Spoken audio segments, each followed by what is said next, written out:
someone that is stuck in a job or in a life that they're not happy with, like you can change your stars. Simpson. Hello. Thank you for having me at your house. I feel like a fist bump, right?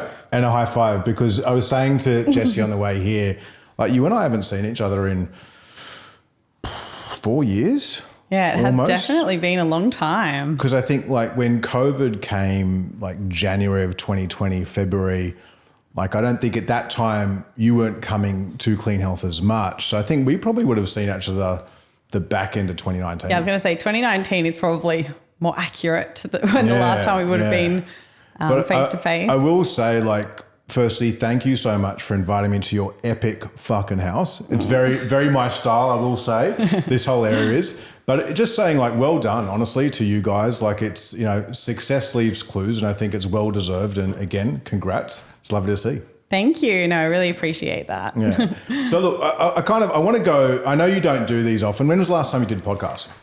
Look, I've probably done 2 or 3 podcasts ever. So wow, I'm actually looking forward to having a chat on all things, like going back, I guess, to when we first met. And with an old mate. Yeah. Yeah. So I've got a few things here, but I think like one thing that people, I think, maybe misconceive around you is they see Lauren Simpson as she is today. They see the millions of followers. They see the CEO of a business and businesses and everything that you're doing. They see the power couple with you and Mark together, but they don't actually realize that like you didn't come out of the womb like that. Right? No, definitely right? not. Right? You know, so talk to us like, you know, how did you get into fitness? And then, you know, like talk to us about early in your adult life with corporate and stuff like that. Give us a bit of a background. Yeah. So I guess let's rewind to when I was in the corporate world. So for those of people out there that don't know, I started in admin. I was studying business. I was in HR. And so for me, I didn't start in the fitness industry. So it kind of developed as I grew more passionate and my love for it developed over time. So yeah, I was working in the corporate world and I have always been super sporty and active growing up. My family was very sporty. Mum played netball. She mum is. I remember she'd come in. Yeah. Well, she's actually done a bodybuilding comp before. Yeah. So, she has, so it kind of has always stemmed, or it's been, part of who I am. And I think for me, the first kind of look into the fitness world was social media. And I think I signed up with Instagram and then I started seeing bodybuilding competitions or like bikini competitions. And I was like, wow, look at these girls. And because I was already sporty and I was kind of getting into the gym back then because the corporate girlies at work, they'd go do their body pump classes on lunch break, or you do your body attack on lunch break and go down to North Sydney Fitness First, which you used to work at, didn't you? I did back in the PT days.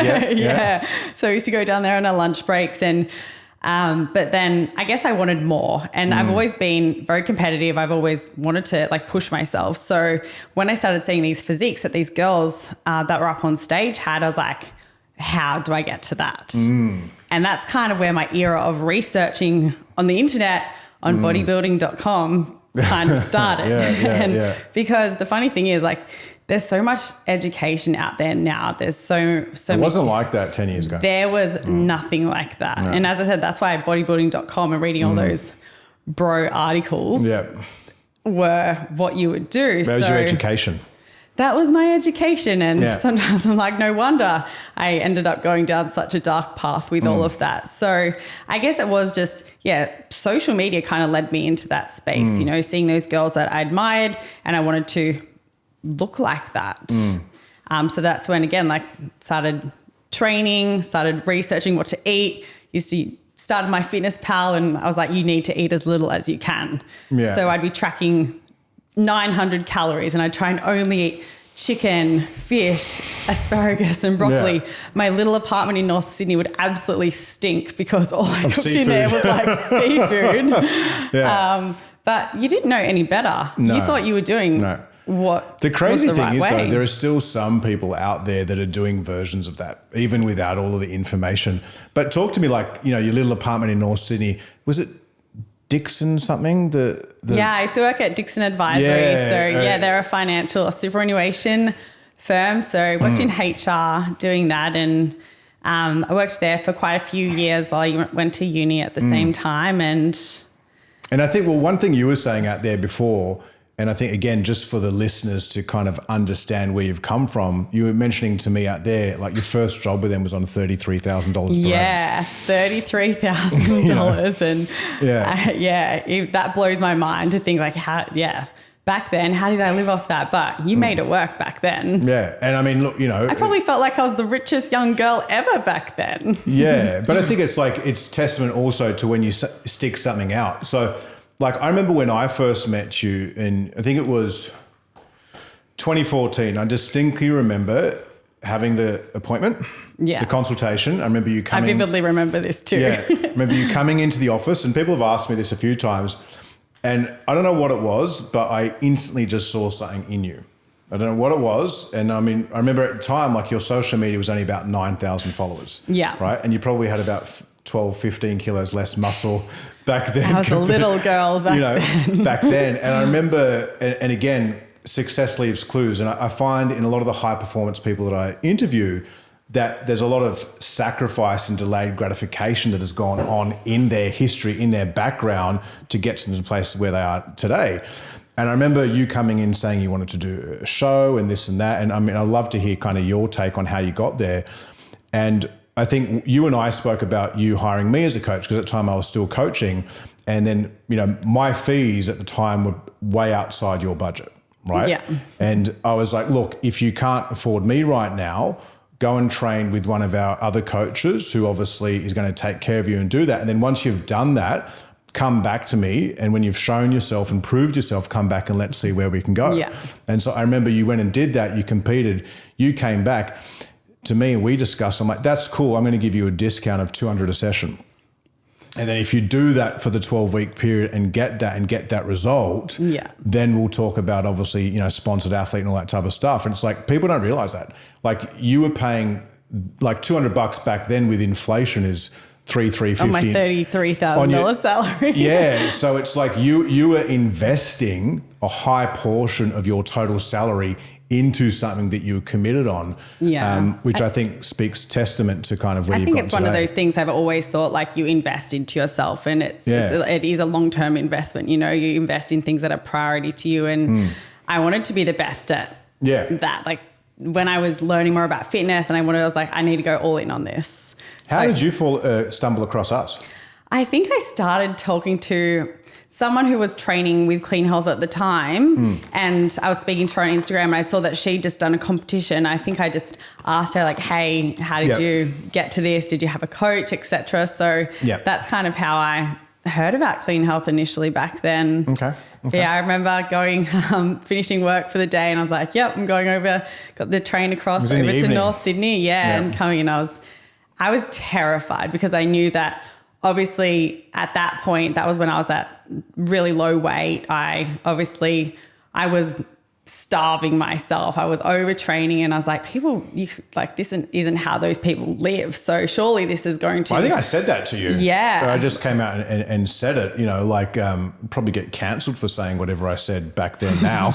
But, we won't repeat that. but like, in saying that, it's like, that stuff still exists, and so talk to us actually, like, how was it? And I know initially, obviously you're working with one of our female coaches. How is it for you to kind of shift your mindset from kind of being the 900,000 calorie girl to gradually, building up? Because like, I know just from discussions that I've had with other competitors and people in the space, it's maybe for a lot of them, it's not something that, I don't know if it 100% goes, but you just learn to kind of manage and deal with that along the way and just kind of accept it and not be as rigid. Yeah. I think for me, obviously it was such a huge thing at first, because I knew I had to let go of everything that I preconceived to be right. And what I felt I was doing was right. And I felt what I was doing was working to a degree, because I'd lost weight. I was training, and I had moved on from doing pump classes and things like that. So, but then obviously I took it down that other way. And for me though, it was putting trust in someone else. And if I was going to be paying someone for the service, I was like, I need to do this right. And I need to obviously, as I said, go all in, because I couldn't continue on the way that I was doing. So for me, it was such a mindset shift. And I just had to trust every word. Claire was my coach at the time with my food. And I just remember the calories were hugely above what I would have ever thought. 1,500. Yeah, they probably were 1,200 at the time. I was like, wow. Yeah. But I fell in love with it from that moment, and I fell in love with learning more about things. And I'm someone that always loved asking questions. I loved asking, okay, like why am I on this? Or why is my protein, fat and carb like this? Or I've always been like so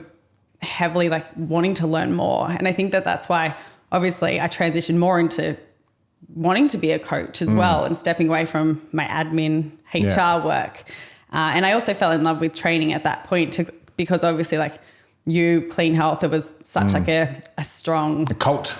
Yeah. Everyone in there was training, not just doing like high rep circuit classes or picking up 2 kilo weights. Like everyone in there was strong. Yeah. And I felt that was a really inspiring place to start out and to be surrounding yourself with people who were like-minded and I think like strong. Look, we definitely kind of, I feel back then in that gym started that whole strong and aesthetic movement, but I definitely think you became the poster woman, poster person for that in the industry. Like I think, talk to us about, for you, obviously coming from that background where you're restricting calories, it's, more kind of cardio or pump then to like 12 months later, you're squatting double body weight. You're doing, lifting big fucking weights. Get up, you're getting yelled out on the squat. Like, how was that mindset shift to kind of go from that to lifting like that? And then how did that start to make you feel? It was honestly the best feeling. And I'll always say that to people, like it's just a feeling of empowerment. And for someone to go from feeling so weak every single day or feeling like it was a struggle to pick up a 5 kilo weight and just to not feel good and I always say like to chase the numbers on a scale, but then to shift that mindset to want to chase numbers in the gym. Yeah. For me, like feeling strong, going to the gym, not worrying about what I looked like or what the number on the scale would tell me, but just focus on the actual weight. Focus on the actual weight I was lifting, and that was like an indicator of my progress. Yeah. Not necessarily the scale going down or something 100%. Like that, which I got so fixated on. So for me, it was honestly the best feeling every week to come in and be squatting those numbers and to increase. And like, to me, that was real progress. Yeah. So I guess you reframed what your success or progression. And it's like what you tied yourself to as well. Like, I'd always, every morning you'd weigh yourself, and if the number it didn't drop overnight, then you're like, oh, I'd set myself up for a shitty day. Yeah, yeah. Whereas when I stopped doing that, it's like, cool, I can't wait to go to the gym this afternoon because... You end the day on a high. Yeah, I'd end the day on a high, and it was because, you could see that the progress is in the numbers itself, but it was something positive and something healthy. Yeah. So obviously, like, that period there, you're getting into the gym, you're lifting. Obviously, you started doing more comps. You got into powerlifting. I think you set at the time some like national records in the weight class. I think it was a 137.5 kilo squat on the 57 kilo class, raw and unassisted, and a few other ones. How did it start to, like, when did the actual coaching side of things come? Because I know, like, was your transition into fitness from corporate, was it a gradual one, or did it just like one day, bang, you resigned and went all in on it? Like, how did that look for you? It was definitely a gradual transition. I did juggle both the corporate world and starting Lauren Simpson Fitness. So I think I started that end of 2016, early 2017. Okay. So I kind of like built up my name a little bit in the social media world. I'd done a couple of comps, and I'd also been doing the fitness certificates at the time as well. So it was a gradual, I knew as well, I had that stable full-time salary. And for me to then like say no to that and to move on to doing something that I really didn't know too much in the world of business on doing something on your own, what that actually would take. So that was like a huge day, the day that I remember giving in. And I'd worked there for 6 years too. Wow. So progressed within the company, and I was doing really well there. But I always thought for me in life, I would never truly be able to reach my potential or reach what I wanted to if I was trying to do both. What would be your advice? Because I mean, a lot of people listening right now would be people that aren't necessarily coaches as well, sort of like follow the journey and like working in corporate, like, and want to make the same kind of shift. What would your advice be to them? I actually get that all the time. If ever I put up anything about saying I started in the corporate world, and for me, it was just all about following my passion. And obviously there is that aspect of you need to make sure that you have some kind of financial support behind you in order to make the transition. But I think whatever you want to do in life, like you just have to go all in. I knew I couldn't half-ass it. So I think for anyone out there that does want to make the decision, like start putting the steps in place while you're still working in your full-time job. Like do your fitness certificate, start looking at maybe it's like a business course, or how do I start a business? Just start like researching into things before then like fully taking that leap. It'll just give yourself a little bit more confidence, but life's too short to not follow like what you want to do in life. So so I mean, passion's a big thing, and obviously, around that time you got into fitness, and you were still competing. Are you competing now? I'm not competing now. Yeah. So is that chapter closed? Yeah. So the last show I did was 2019, which was Worlds in Bahamas, and I came third at that one. So that was the following year. So I won 2018 Worlds in Vegas, and then did the 2019, and like I loved my physique then, and I was so happy with all the progress that was made just in the 1 year. But then COVID happened. So there was no comps. And for me, I think I really just shifted as a person as well. I started Rare, so my other business. And I think your priorities shift in life, especially as you 100%. Get older. And I achieved everything that I wanted to. I'd competed overseas multiple times. I'd been a European champion, a world champion, met some incredible people through that. So it's like you tick, and you're always going to chase that. But competing comes at such a sacrifice and a cost. 100%. There'd be no way I'd be able to be in the position with business if I was trying to juggle the two. I don't think that I could sustain both. Plus be a good friend, plus be a good partner. And look, not being modest, but living in the baller house too. But we might not have that. But I think like a lot of competitors and athletes in general don't know when to hang the gloves up. Yeah. It's like you're always just chasing that. Yeah, it's always chasing it. And I think like you're dead on, because like you obviously, and we'll kind of talk about social in a minute, you obviously use that to help grow your social stuff like that, get it to a point, get a platform, get a community, get an audience that's engaged with you. But when the time came, you're like, cool, I can walk away from it. And I think it is really hard because parts of me is really torn all the time. And I'm sure when you see the shows. Because I get messages, when I go to I still go watch the show, I support my friends, I still get messages pretty much every time I put up like a Q&A box on Instagram, everyone will be like, are you competing again? Are you prepping for a comp? Blah, blah, blah. And part of me, because as I said to you, like I was so passionate about this kind of stuff. I love pushing myself. And to me, being so dialed in my nutrition, being so dialed in my training, being so headstrong and focused. And I do think it's a ripple effect in my life too, when that's like, obviously you're doing well here, then other areas too. 100%. But I miss the hard and fast goal. I miss pushing myself. And I sometimes bring up with Mark, just remember when you made me do super comp with, we would train twice a day for 2 weeks. And I was like, well, I think you should add to that. You were training twice a day for 2 weeks, but you were squatting every day. And it's like, yes, you were doing 150, I think, what was your best? 160?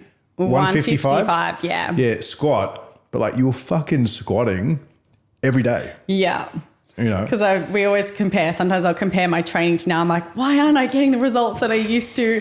And he's like, you do realize, look at the training you guys like that I used to do back then. And I'm like, oh yeah, remember that time when I used to do that? No. And it's, I think it's like you have the different like seasons or periods in your life. Yeah, 100%. It's like, it seems like, that like post kind of comp and coming into COVID, the last few years have been the season of growing the empire. Yeah, exactly.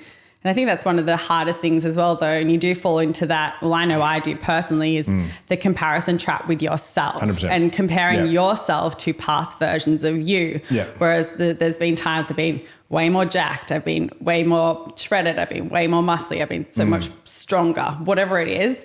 And then it's like, okay, but look at what you had to do then to be that person. And look at all the other things that you didn't have back then. But then fast forward to now, it's just, as you said, like it's a different season in life. So you can't really compare. I kind of classify it in 4 categories. You got like, obviously your family and your relationship. So that could be your partner, your kids, whatnot. You've got your business and the impact that career is putting towards it. You've then got your physical body. then your emotional body. Yeah. Right. So how you're actually feeling. And it's like to have all 4 of those like fucking 10xing at the same time. It's never happened. Yeah. I was going to say something's going to have to give I reckon along the way. I've gotten maybe 3 at once with like a 0.5 on the other. And those periods are like full flow. Yeah. You know, but it's really hard. And I've learned to kind of, I think, you know, when you're a typical like reaching for the stars as you are, as I am, as Mark is, it's, you know, sometimes you just got to be a bit compassionate on yourself. Yeah. And just accept that's fine. Be kind to yourself. Maybe. That's where it's at. Yeah. So talk to me, obviously, you know, you did your shows, you kind of came into the COVID period, and I will definitely touch base with you and Mark in a second, but I want to talk about Rare, because obviously that was an activewear label that you came up with in what year? Yeah, so that was in 2020, and I'd always toyed with the idea. Was that during COVID? Well, yeah. So I'd always had the thought that I wanted to start my own fashion company, do activewear, and it kind of stemmed off the fact that I worked with Riderwear back then. I'd done my own collections, and I just loved obviously creating and designing the activewear, but I just loved the business side of things and like the strategy that you'd need to use in order to like to sell the product or to get that out there. Rare actually started back in 2020 when I had my twisted bowel. So I had the emergency bowel surgery. Let's touch base on that, because I think it was like a bit of a near-death kind of ICU experience. That was a huge... So what happened there? Yeah, so I just had a sore stomach one night after dinner, and then very rapidly things took a turn and like vomiting. Yeah, it was really bad. I actually thought I was pregnant. I remember Googling, is there something happening? Am I having a miscarriage? I don't know. Like, there's something going on. There's a mini Mark running around. Oh, no, not at that time. We didn't need that. So went into the hospital. They saw me, had to get a heap of tests and rushed for emergency surgery because I had a twisted bowel. And like, if they didn't get that then, I probably wouldn't have had a bowel. So I just remember at the time them saying, oh, you need to go in and have a surgery. And I was like, am I going to have another scar on my stomach? And they're like, because I've still got the one from when I was just like, that was devastating to me because I was competing at the time. I was doing heaps of fitness modeling. I just remember thinking, I can't do this anymore. Like, how am I going to do anything? I'm going to have an ugly scar right down my stomach, you know, like that was such a, oh no. So yeah, that all happened back then. And so I couldn't train for months. Like I was bedridden, had to go through. Yeah. How did you deal with the inner dialogue during that period? That was hard because you tie so much of who you are as a person to like, I was the fitness girl. Yeah. Every day I showed up to the outside world. Like it was to do with being active, fit, moving, doing all the things. And then for that to suddenly be like stripped right back from you, I was like, who am I? Like, who is Lauren Simpson kind of thing. So I kind of just, to counteract that, the fact that my energy couldn't be poured into the gym, I was like, let's make the idea of Rare become like so a that's reality. Kind of when it happened, when you're on your ass. On my ass, laying in bed with my laptop. I couldn't move, couldn't lift weights. So I was like, you know what? This is the time where I pour my heart and soul into something else. And that's kind of how that all started. It's funny, like another person in the industry that I know, he went through a similar like health scare and he was hospitalized, kind of told that potentially his, you know, physical interaction with the world was going to change forever. And then he was knocked on his ass for 4 or 5 months too. And it was during that period of kind of being in that dark night of the soul that his inspiration and ideas kind of came. So it's like obviously Rare. So it's been around for 3 years now. Yeah. And I guess, you know, are you happy with its progress so far? Yeah, it has. Yeah, it's been great. And I love that as well. It's something that it was so different to the fitness world and like coaching and having an actual like physical products. It's a whole new, like from digital products to then selling actual stock, having stock, warehousing, having staff, etc. It's been a huge learning curve over the years and learning something new every day still. But what would you say like two business lessons you've kind of learnt from that business model and obviously, you know, being the person behind it all?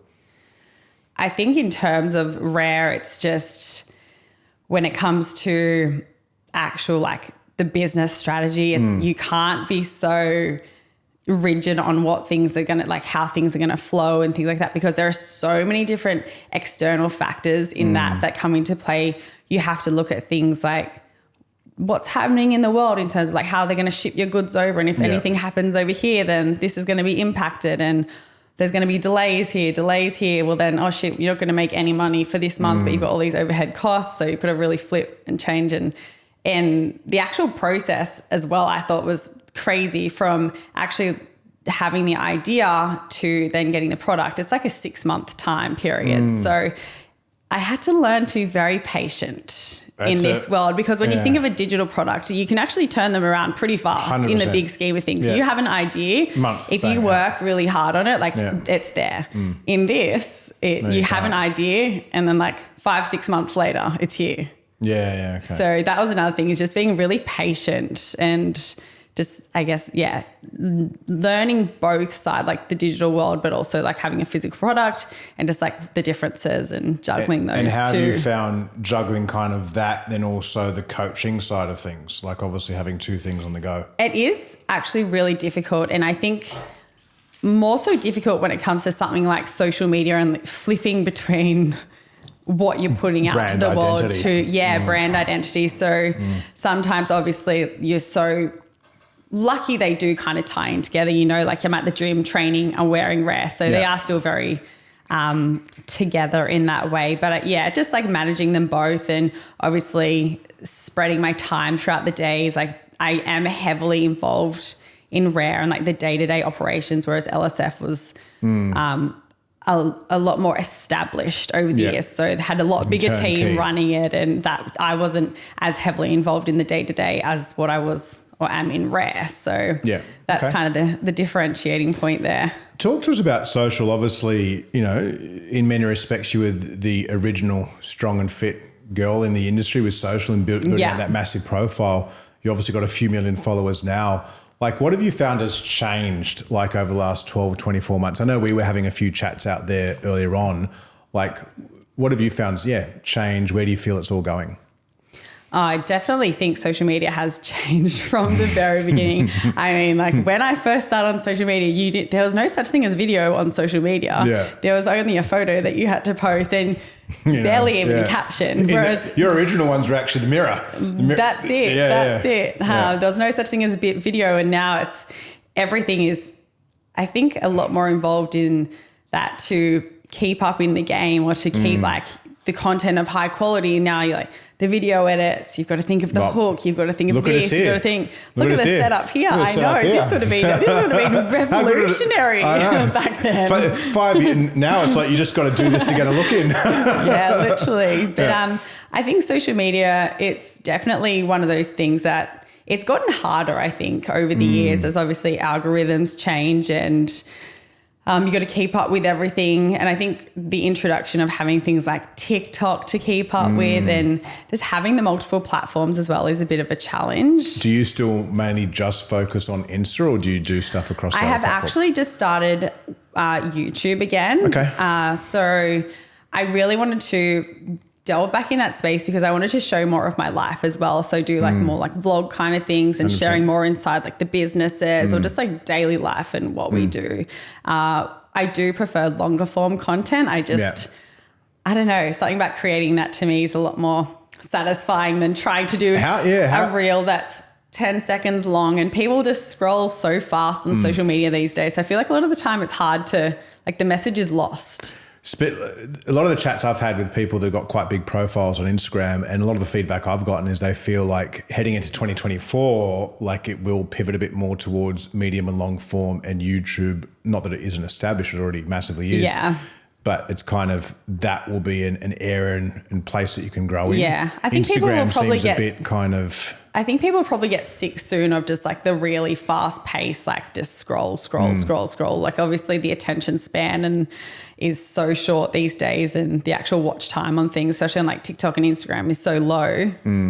So I would love for it to move more into that, because I'd love to delve more into that space too. Well, I find even for me, like, you know, every night probably YouTube would be on TV. Before we watch something like on Netflix or whatnot, we'll have YouTube, and there'll be about I think I'm subscribed to about 50 different people on YouTube. So every night without fail, I reckon I'll spend at least 30, 35 minutes watching something from them. But in that 35 minutes, I'll only watch 4 or 5 things. That's like Mark as well. He just constantly all day is watching YouTube. Yeah. And it's like I'm digesting longer forms of content from people that I've built trust with, that I can learn from, or that motivate me. I think that's the way to go as well. The watch time, like if someone is investing that much time into watching you on YouTube, like they're going to soon become such a fan of you, especially if they like what you're doing. Whereas they're watching like 10 seconds of you on Instagram and it's probably some shitty trending audio to something else. Like they're not actually getting the real you. So I feel like if you can get people to love you on something like YouTube because they're investing, like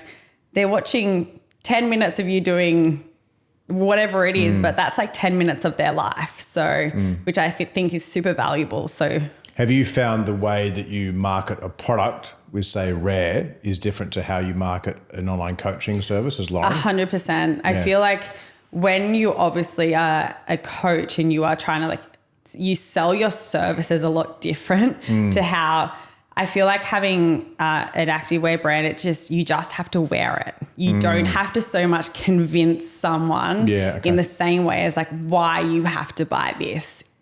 I think so it's more like you're coaching showing the outcome. 100%. So I find obviously just wearing Rare in your day-to-day life, people seeing it you could just be making breakfast or doing this in the gym. You sell it without having to sell it. It just becomes ingrained in your everyday life and people see you in it and they're like, okay, like, oh, where's that from? It's likely being tagged somewhere. So whereas for coaching, I feel like you have to, How do you get inspiration for like content ideas, like just, whether it's with Rare, but more like, especially for like coaches listening right now, right? Like, what do you do for inspiration?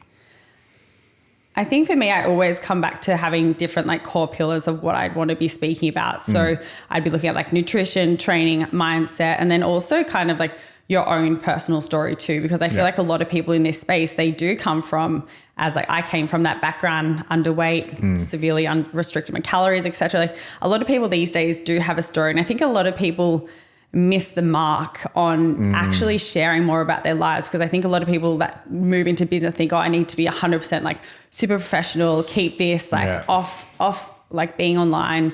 But I think people like seeing that, and a lot of people end up relating to that too. So I think for me, it's always coming back to my story. So sharing like what I've been through and a lot of my past experiences, and then obviously how I can help, but also, having that education too. So I think it's a really fine balance between like obviously educational content and then just, sharing more about 100%. You, being you. I think like, I remember the first podcast episodes that I did for this back in 2018, I'm dressed in a suit, like fucking this and that. I'm like, I'm just going to the fucking gym after this. You know what I mean? It's just like, I like that. And I think it's you're definitely right. It's like the authenticity. I think that's exactly right. Being authentic to who you are. Yeah. Otherwise, people see right through it. Like if you're fake on social media, people know that, and people are so clued on these days, I think 100%. As well. So let's talking about social and relationships. I want to kind of shift to you and Mark. Yeah. Right. So obviously, again, people look from the outside, Mark and Lauren, big profiles, power couple, Mark's got his stuff, Lauren's got his stuff. Like, I guess, firstly, how do you juggle that as a woman? Like, obviously you and your man, you both have your own businesses, both have your own thing, but also coming together to do your thing. I think it's always been, I won't lie, it's sometimes been difficult having someone in your household that I do it with my wife.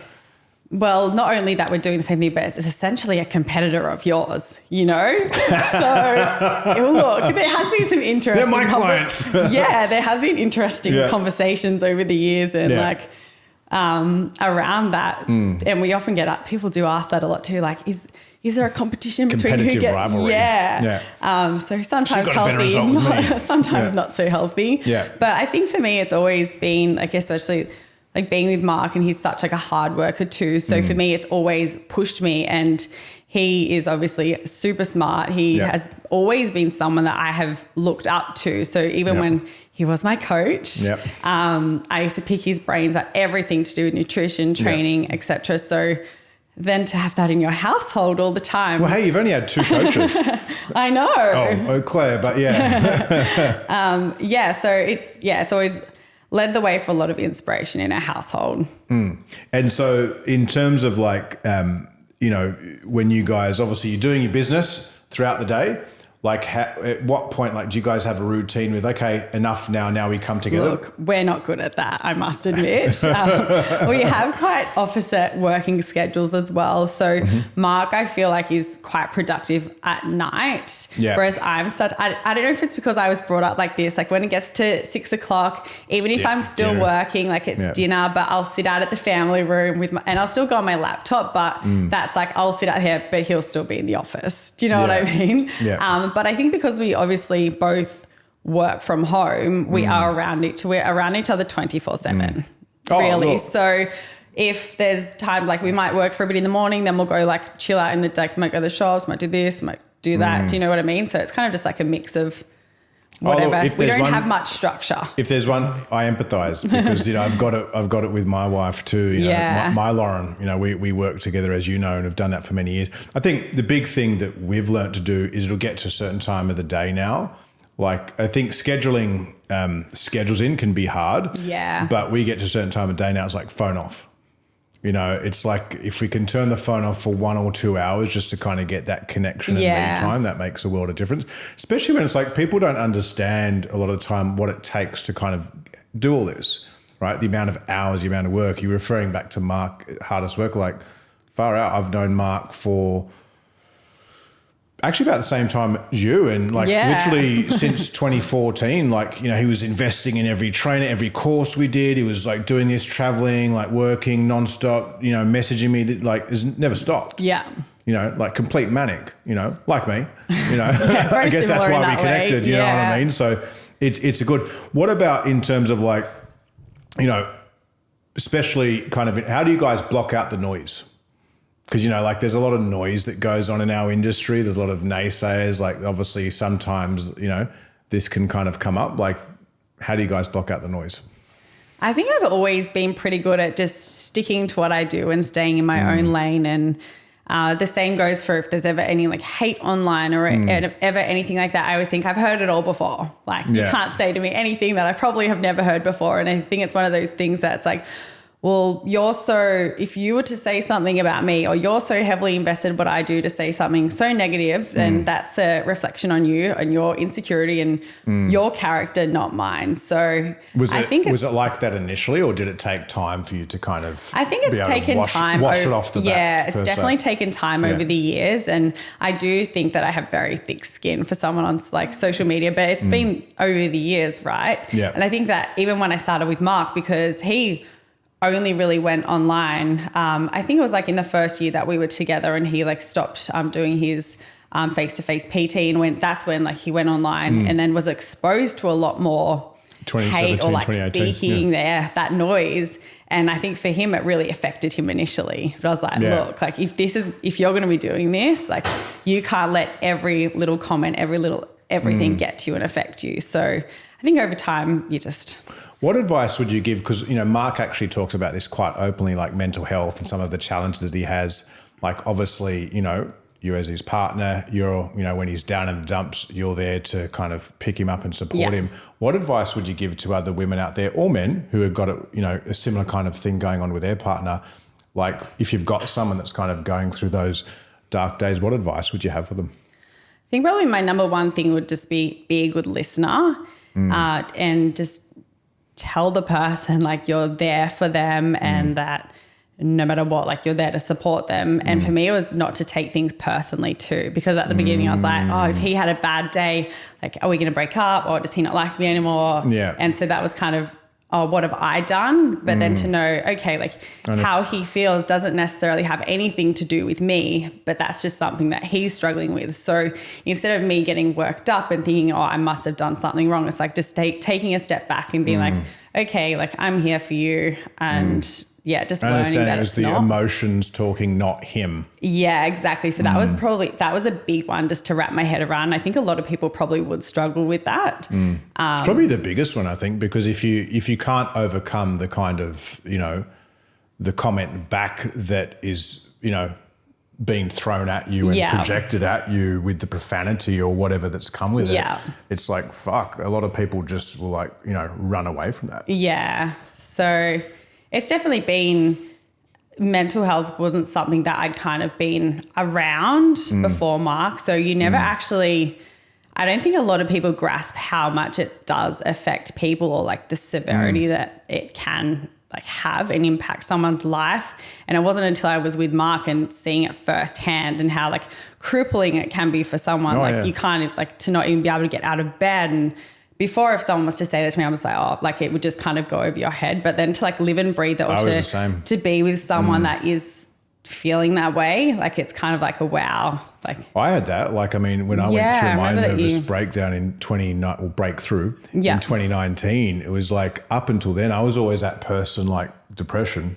Come on, bro. Yeah. Harden up, and actually Mark was one of the first people that I'd had a more intimate personal relationship with as a mate that had exposed me to that. And obviously, because of my care and friendship there, I would empathize.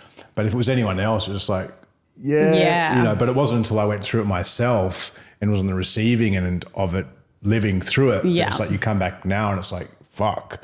Like, so I think I have a lot of empathy in that space, but I think it's, it's a testament to you guys, like to get through that stuff. Like, my wife was there for me when I kind of went through my thing, and she's sure as shit got a tough backbone too. Yeah.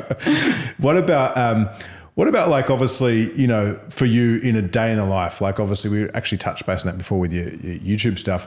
Like, do you have any kind of morning routines, rituals that you do in your daily life? Do you have anything that kind of primes you up for the day or winds you down at night? Like, so I used to be very big on my morning routine. And it's kind of, I think as we've approached the end of the year, I've kind of given myself a little bit of grace, I think, on being so structured in life. And if I want to sleep in a little bit, and sleep in is probably till 5 a.m. So if I wanted a little bit of extra sleep, then that's okay. If I want a slower start. So I have kind of given myself that time just at the moment. But usually most of the year, like I'll do a 4:30 a.m. wake up, straight away come down here. Is that on the alarm or just you wake up? I could probably, it is on an alarm, but often I could just naturally wake up around then, come downstairs, and I pretty much get stuck into work on my laptop straight away. Like I make a coffee, and maybe that's not the best thing that you're doing, like getting into work straight away on my phone, on my laptop. But no, actually, so there was a piece of research or something that I read recently is that obviously when you're coming out of sleep and you're in that theta brainwave state, so it's kind of in between, being awake and being asleep, that if within the first 5-10 minutes of waking up, and especially like more 5-6, you actually sit down and get into work, you're kind of wiring the subconscious to be productive and get into that state. I've always felt like that was my most productive time. And I loved it because when I was awake early, I felt like I was getting a head start on the rest of the world. Momentum. And I felt like everyone else out there is sleeping, but I'm awake. I'm getting all this shit done before everyone else is awake. Maybe it was something like psychological for me, but that really like drove in my productivity in the morning. And then I would make breakfast, etc. And then I pretty much would go to the gym like mid-morning though. So kind of have like a slower day, like slower mid-morning day, but always like get up and get straight into work. Are there any kind of non-negotiables for you, like when it just comes to kind of your routine in life on a day-to-day or weekly basis? Not really at the moment. Like there's nothing, as long as I'm getting enough sleep, and I usually will go upstairs probably around like 7:30, which is a little bit early. Grandma Lauren. It's very much grandma. I also always have to eat in the morning. If I don't have my breakfast, my nice homemade breakfast, like I will not be a good human. So I think my breakfast is that I will say if I had any non-negotiable, that's it. Even to the point I used to wake up, if I had like a 6 a.m. flight, I'm hangry. I will make my turkey breast, egg white omelette. If it's 3:30 in the morning, like I need to make it and eat that. And then I could be fine. I could like fast till lunch. If I don't eat, I'm not a pleasant human being. Whereas Mark in the morning, and our eating is just so different too. In the morning, he'll probably just have like a couple of cheese and biscuits or even like a shake, and that's it. And like all his calories will be towards the back end. Whereas like the least amount of calories I would leave for dinner, and that's fine. And I could probably eat my dinner at like 4:30. And Mark's like, that's like lunch for a lot of people. And then, Gosh, this cat just like purred up against me. Likes you. Got a She nice little likes caress. What about passions outside of fitness and our amazing industry? Do you have any? For me, I do love to travel, and that's something that I've always, again, even when I was working in the corporate world, I'd save up all of my leave so that I could go away to like America or Europe. I would save my money so diligently so that I had money to be able to escape our winter and go travel. And I feel like the experiences I had then, I loved history. I've done a lot of Europe, like been to a lot of places so I could see like the different historical sites. So that was like a huge thing for me. And even now we always try and make sure that we go away. Okay. And I'm a foodie too. Love going out for food with my friends and What about, one thing I always ask guests is like, what is kind of one area, and in particular now it's a good timing, heading into 2024 in your life that you feel that you can improve in, and why? Like whether it's in business or relationship, like where do you feel that you can level up in? I do think my productivity for sure. Okay. During the days, and I very much can, I don't know, I just find it easy to maybe, because you do work for yourself, to not be self-motivated sometimes. Well, especially when you're the CEO, there's no one to kind of... And I think going into 2024, I'm about to take on a whole lot more than I previously had. So I think just being a lot more organized and structured and just being like, no, like this needs to happen every day, like what I'm doing every day. And Well, and you're going to have to actually create presentations for Clean Health Life. I know, which I am very nervous for. I almost feel like it's a full circle kind of moment for you. I think it will be getting up there and presenting. Like it will be 2024, 2014 was when we first met. So 10 years. You know, a decade. So I guess what excites you most about that? I know you're obviously at the stage of your career where you've kind of done a lot of things. You've helped and coached, you know, thousands upon thousands of clients around the world. And it's kind of, I know for me, it's like 10 years in, it's like giving back. It's like, so what kind of excites you the most about getting up on stage and doing that? I think, just being able to get up there and share more about my life, myself, my past experiences. Obviously, I have been through a lot over the last 10 years, not only obviously with my fitness journey, I've overcome surgery. I've had like those major setbacks. I've had a divorce. You and me both. That's a bit of tea for anyone that might not have known that. Bonus content. Stay tuned for the final minute. I think I have done a lot over these 10 years, traveled a lot, competed, started businesses, different businesses. So I think that it's just, it's being a great story. Like being able to give back and speak to people from those past experiences, and hopefully like they can learn from what I've done as well and be inspired. And if there's someone that is in the corporate world, or there's someone that is stuck in a job or in a life that they're not happy with, like, you can change your stars kind of thing. Would you ever thought that you'd kind of be in this position kind of 10 years on? No, I never knew what would like that would all lead to. And I think it's crazy because even now it's like, what will happen in 3 years' time? I kind of don't know, because so much happens so quickly in what we do, and things can so rapidly change. So I don't really think too much or too far into the future. I kind of just focus on the now. So do you have much of like a goal setting or an intention setting process? Like I do. Like I love coming into, I guess, like the end of the year. It's always I've seen vision boards. I have created in the past. So I don't know. I love just to sit down and have like a really clear picture of what I want to do. And I think like over the last few months, I've become a lot more clear in some like business things. So to go into like a fresh year and being clear in like what I'm doing, like my business life or my personal life or travel, like just having everything really laid out, but also not being so strict in a way that if things don't pan out, that you can't pivot in certain ways. And I feel like I've always been pretty good at like adapting quickly to change. So, well, I love the, not strict part, because I mean, comparing to when I first met you and then you were saying right now, it's just, I'm just going to go with the flow. If I want to sleep in, like that's massive fucking progression. Yeah, that's definitely been a bit of an evolution of me. Talk to me like 2024, what's in store for you? Yeah, so I think 2024 is going to be big. So there's going to be a lot of changes in what I'm doing, especially the fitness world, which I can't wait to share more on that with coaching women and maybe men. So yeah, there's a lot happening in that, and we'll definitely be able to share more soon. Yep. So, I always like to close out, if you had one piece of advice for your younger self, so to the younger Lauren that's out there, you know, listening from some part of the world, what advice would you give them right now? Probably just to,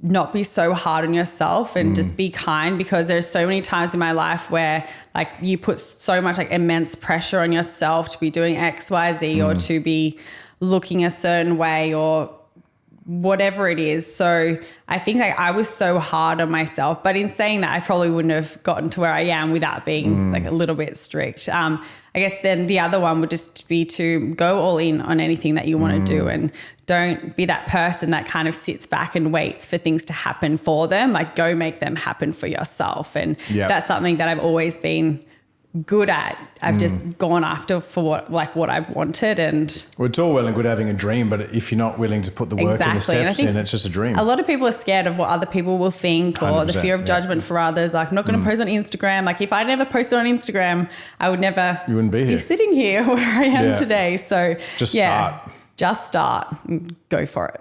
I love it. Well, look, we'll end up there. Thank you very much for your time. Where can everyone find you for those living under a rock? At Lauren Simpson is my Instagram, Lauren Simpson Fitness, and also my fashion brand is Rare Collective. Awesome. Well, thank you for your time. You. All right.